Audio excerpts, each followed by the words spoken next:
달라이라마의 행복론. 분노와 미움을 물리치는 방법.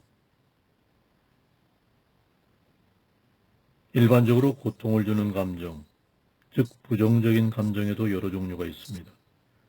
자만심, 거만함, 시기심, 질투, 성욕, 배타적인 마음 같은 것이죠. 하지만 이 모든 것 중에서도 가장 나쁜 감정은 미움과 분노입니다.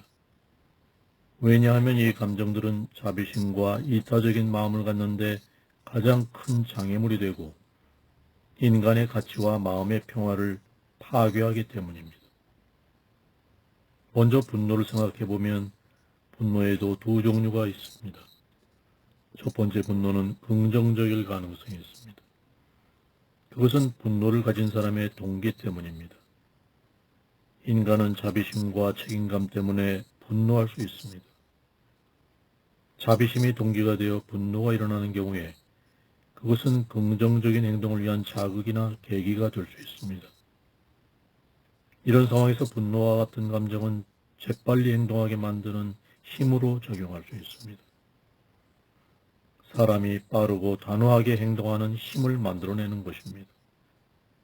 또한 이것은 사람을 강하게 자극하는 원인이 될 수 있습니다. 따라서 이런 종류의 분노는 긍정적일 수 있습니다. 하지만 이런 식의 분노가 사람을 보호하고 더 큰 힘을 줄지라도 그 힘 역시 맹목적일 수가 있습니다. 따라서 이렇게 분노를 터뜨려서 생기는 결과가 건설적일지 파괴적일지는 불확실합니다. 따라서 분노가 긍정적인 역할을 하는 상황이 아주 가끔 있을 수 있지만 대개 분노는 나쁜 감정과 미움으로 발전합니다. 그리고 미움 자체만 볼 때 그것은 결코 긍정적이지 않습니다. 그것이 도움이 되는 경우는 전혀 없습니다. 그것은 언제나 예외 없이 부정적입니다. 우리가 단순히 억누른다고 해서 분노와 미움을 사라지게 할 수는 없습니다. 우리는 미움에 대한 교정수단을 적극적으로 키워야 합니다. 그것은 바로 인내심과 관대한 마음입니다.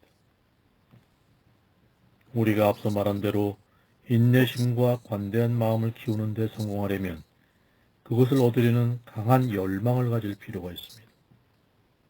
열망이 강할수록 그 과정에서 마주치는 시련을 잘 견딜 수 있습니다. 인내심과 관대한 마음을 얻기 위한 수행을 할 때 그것은 실제로 미움과 분노에 대항해 전투를 벌이는 것입니다. 이것은 전투 상황이기 때문에 당연히 당신은 승리를 바라겠지만 다른 한편으론 전투에서 패할 가능성에 대비해야 합니다. 따라서 전투를 벌이는 동안 많은 문제에 부딪히게 되리라는 걸 잊지 말아야 합니다. 당신은 그런 시련을 견딜 만한 능력을 갖고 있어야 합니다. 그렇듯 힘겨운 과정을 거쳐 미움과 분노에 대항해 마침내 승리를 거둔 사람이 진정한 영웅입니다. 이와 같은 생각을 마음에 간직할 때 우리는 강한 열망을 가질 수 있습니다.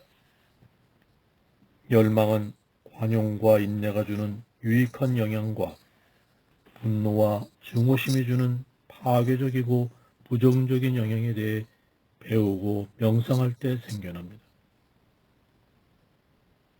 그리고 바로 이런 행동, 즉 본질에 대한 깨달음을 통해 당신은 관용과 인내심의 친근감을 느끼고 분노와 증오심에 대해서는 더욱 조심하고 경계할 것입니다.